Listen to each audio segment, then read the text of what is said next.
ল কলেজে ছাত্রীকে ধর্ষণ, ধৃতের বাড়িতে এবার পৌঁছে গেল পুলিশ। ধৃত প্রমিত মুখোপাধ্যায়কে নিয়ে হাওড়ার চ্যাটার্জিহাটের বাড়িতে পুলিশ। প্রমিতের বাবা মায়ের সঙ্গেও কথা বলেছে পুলিশ। ঘটনার দিন প্রমিত মুখোপাধ্যায়ের পরে থাকা যে পোশাক তা বাজেয়াপ্ত করা হয়েছে পুলিশের তরফে।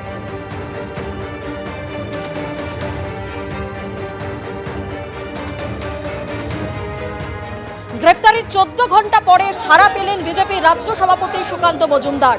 আপনারা জানেন যে গতকালই কসবাকাণ্ডের প্রতিবাদে পথে নেমে তাকে গ্রেপ্তার করা হয় এবং দুপুরেই তাকে গ্রেপ্তার করা হয়। সারা রাত তিনি লকআপে কাটান, আজ সকালে তাকে ছেড়ে দেওয়া হয়। তার সঙ্গে ছাড়া পেয়েছেন জগন্নাথ চট্টোপাধ্যায় এবং তমগ্ন ঘোষরাও।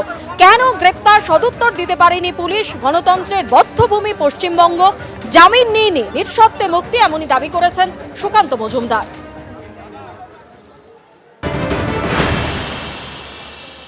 এখানে গণতন্ত্র বলে কিছু নেই।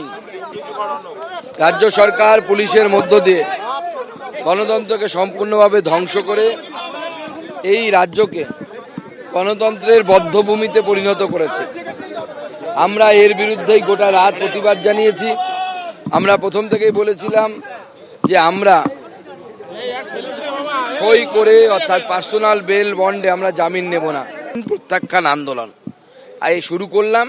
এরপরে পশ্চিমবঙ্গের যেখানে ভারতীয় জনতা পার্টির কার্যকর্তারা এইভাবে এই গণতন্ত্রের জন্য আন্দোলন করতে গিয়ে যেখানে গ্রেপ্তার হবে, আমরা এই জামিন নেব না বা জামিন প্রত্যাখ্যান আন্দোলন করব।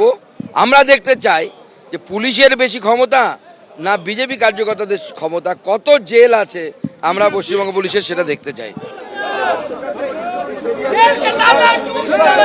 গ্রেপ্তারির 14 ঘন্টা পরে মুক্তি সুকান্ত মজুমদার, জগন্নাথ চট্টোপাধ্যায়, তমগ্ন ঘোষদের। শনিবার দুপুরেই তাদের গ্রেপ্তার করা হয়, আজ সকালে তাদের মুক্তি মিলল।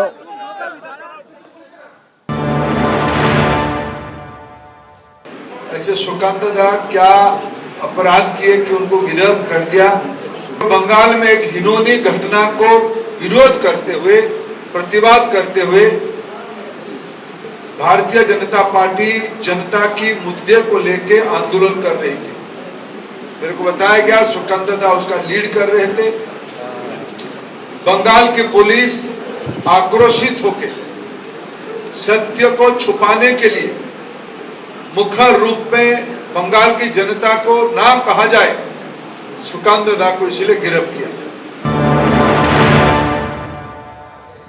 সুকান্ত মজুমদারকে পুলিশ কষ্ট করে লালবাজার অবধি নিয়ে গেছে।